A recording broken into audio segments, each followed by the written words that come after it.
Buongiorno a tutti, oggi ci occupiamo del decadentismo, questa nuova corrente letteraria che si sviluppa parallelamente al verismo e al naturalismo francese. Bene sì, non sono due epoche diverse, non sono due periodi letterari distinti, lontani tra di loro, ma davvero contemporanei. Infatti nel 1857 esce Madame Bovary di Gustave Flaubert. Ovviamente questo movimento si sviluppa in Francia ed è un movimento artistico-culturale diametralmente opposto rispetto al naturalismo francese, il decadentismo, la parola decadente, di cui poi vedremo anche il significato letterale, da dove deriva questo termine. E naturalmente il decadentismo è un punto di vista diverso di analizzare, di leggere e di osservare la realtà. Quindi naturalismo e decadentismo sono davvero due paia d'occhiali diversi con cui io posso analizzare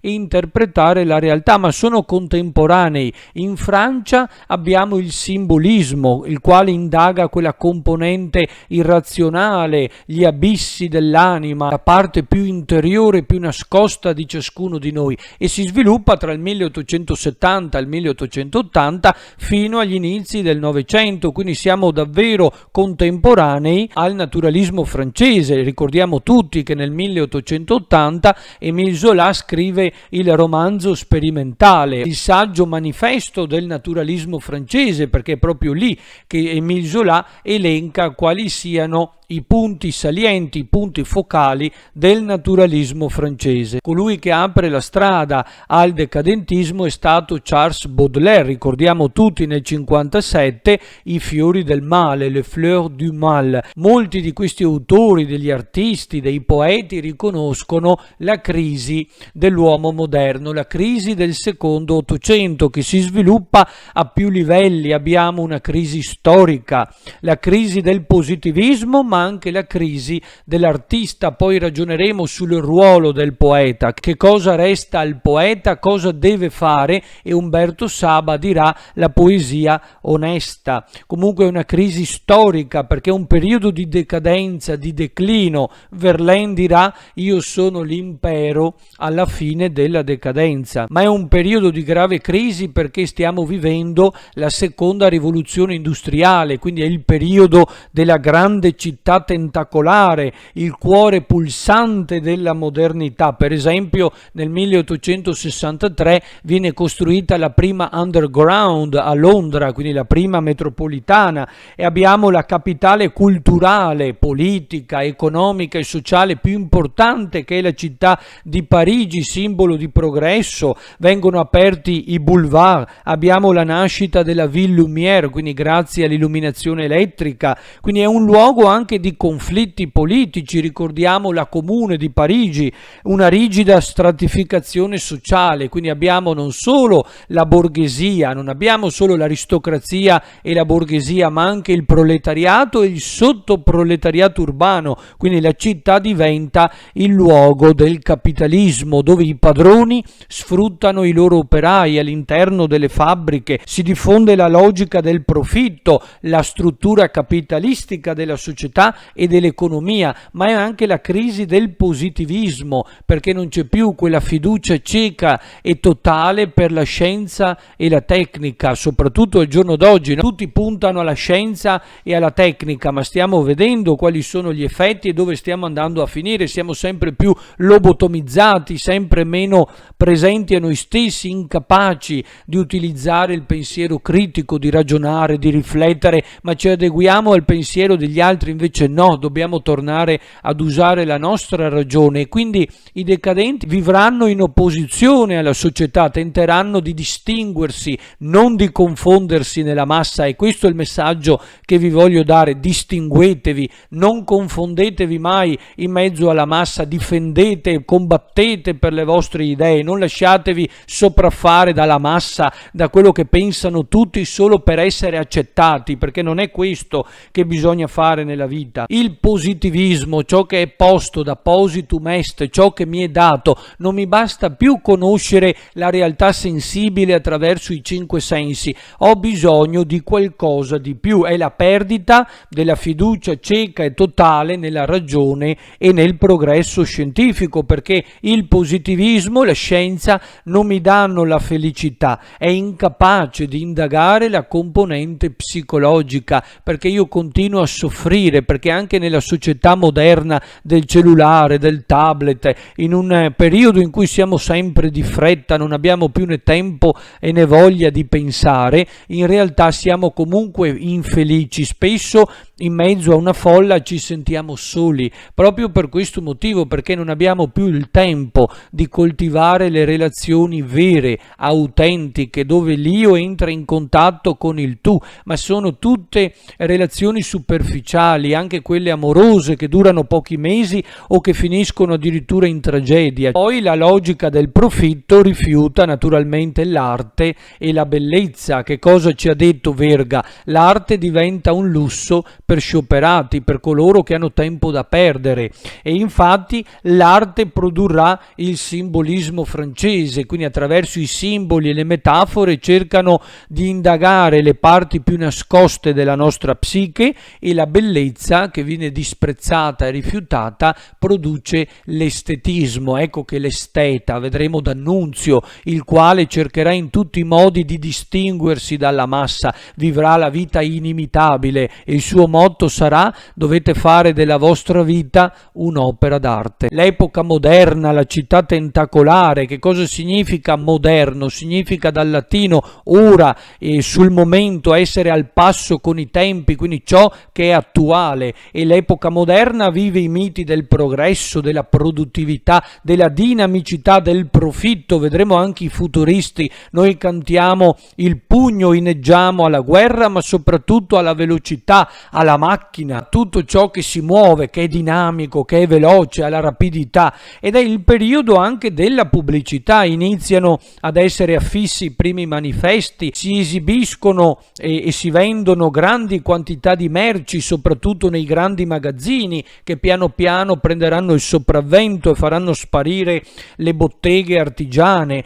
su più piani naturalmente, quindi tutti stipati di merci. E ricordiamo l'11° romanzo di Émile Zola, quello dedicato al ciclo dei Rougon-Macquart, che si intitola Al paradiso delle signore, quindi il centro commerciale dove posso trovare tutto quello che voglio. Ed è il periodo delle grandi esposizioni universali. Tutti ricordano l'Expo di Parigi e quella di Londra. A Londra nel 1851 al Crystal Palace con la regina Vittoria e il consorte Alberto, e invece quella di Parigi del 1889 dove Gustave Eiffel costruì la Tour Eiffel e che poi non venne più tolta, rimase lì come simbolo di questa grande città. Ma è anche la Parigi dell'assommoir di Émile Zola, cioè dello scannatoio, il luogo dove i proletari, dove gli operai, i poveri lavoratori vanno a spendere tutto il loro stipendio, cioè l'osteria, il bar, il pub, chiamatelo come volete, e annegano tutti i loro dispiaceri nell'alcol, quindi spendono quei pochi spiccioli proprio per dimenticare, per anestetizzare i dolori dell'anima nell'alcol. Il decadentismo è un fenomeno culturale che si sviluppa soprattutto in città. Siamo a Parigi, in Francia. Le date però sono sfumate, non c'è una classificazione rigida, è impossibile distinguere un passaggio netto dal romanticismo al decadentismo. Non si può dire che il giorno prima sono naturalisti e il giorno dopo decadenti o romantici, perché degli strascichi di romanticismo li abbiamo anche in Émile Zola, pur essendo un grande naturalista. Quando scrive la bête humaine, la bestia umana, cioè il treno che rappresenta la modernità, lui ancora lo descrive con gli occhi di un romantico, perché è quel demonio infernale che sbuffa e da cui fuoriesce il fumo, che deturpa il paesaggio e che quindi va a distruggere la natura. Quindi qui pensiamo anche a Carducci, che invece scrive l'inno a Satana, quindi inneggia al progresso, alla modernità. E poi c'è invece Pascoli che rimpiange il passato perché questa natura viene violata, quasi stuprata dall'uomo moderno. Pensiamo a Leopardi, cioè quanti collegamenti potete fare anche per gli esami, quindi pensateci, ne avete tantissimi da poter scegliere, insomma si possono collegare in tantissimi modi diversi. Questo termine è molto generico in Italia perché racchiude tante sottocategorie che invece all'estero sono ben distinte. All'interno del decadentismo poi troveremo appunto l'estetismo, il simbolismo, il parnassianesimo, tutti termini che poi analizzeremo, che vedremo ancora, però come movimento consapevole siamo in Francia tra il 1870 e il 1880 fino agli inizi del Novecento, quindi almeno questo come periodo di riferimento storico è indicativo, insomma. Però già Baudelaire, abbiamo detto, è decadente, Le Fleurs du Mal del 1857, pensiamo già al titolo stesso, è un ossimoro, i fiori del male, perché i fiori sono belli, rappresentano il bene, la bellezza, quindi non possono essere negativi, non possono contenere il male, eppure è così. E siamo nello stesso identico periodo del naturalismo francese, perché la decadenza è l'altro aspetto della modernità, è la seconda faccia, è il rovescio della medaglia. Scienza e tecnica mi promettono un grande futuro dove tutti stanno bene, dove l'uomo moderno vive il suo grande benessere, ma a livello psichico, a livello emotivo è completamente distrutto, annichilito, polverizzato, privo di un futuro. I giovani non sanno più che cosa fare perché non hanno un futuro a portata di mano, non c'è più niente. Il mito del progresso da una parte e il mito invece della decadenza, della distruzione, del disfacimento dall'altra. Esiste un lato oscuro della modernità, perché la modernità, la tecnica, la scienza generano grossi problemi, grandi disagi sociali che vengono trattati anche da Zola, appunto l'alcolismo, la droga, la prostituzione. Il romanzo sempre dei Rougon-Macquart che si intitola Nana, e lì si parla della prostituzione, nell'assommoir, lo scannatoio, l'alcolismo e così via. Sono tutti problemi molto gravi di fine secolo, perché alla fine del secolo abbiamo anche lo scontro tra la borghesia al potere e la classe operaia che invece lotta per i suoi diritti, per emergere, perché da un lato abbiamo l'individuo che non si identifica più, che non si riconosce più in una dimensione classica come era stato fino a questo momento, e dall'altro invece la società di massa, quindi il singolo che si deve scontrare adesso con la grande fiumana del progresso e con la massa informe, generica e soprattutto anonima. Quello che emerge dunque è un acuto disagio per il presente, è la fine di un'epoca. Gli artisti percepiscono di non essere più parte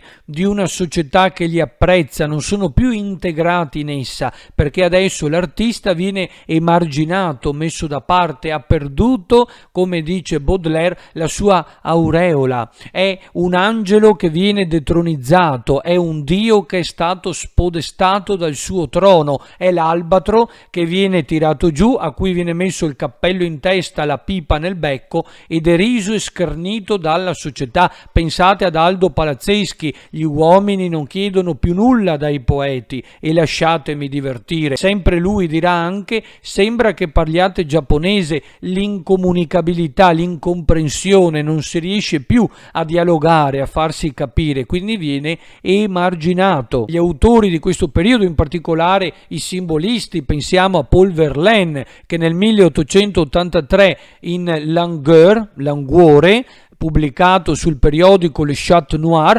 riconosce questa inevitabile fine. Non c'è una denuncia violenta, ma c'è proprio questa rassegnazione, e paragonano sia lui che gli altri simbolisti l'epoca che stanno vivendo alla fine dell'impero romano, quando sono arrivati i barbari. Io sono, dice Verlaine, l'impero alla fine della decadenza. Siamo alla fine, stiamo vivendo i nostri ultimi giorni, siamo agli sgoccioli, ed è proprio Paul Verlaine che conia nel 1883 il termine poeti maledetti, quindi è proprio sua questa espressione.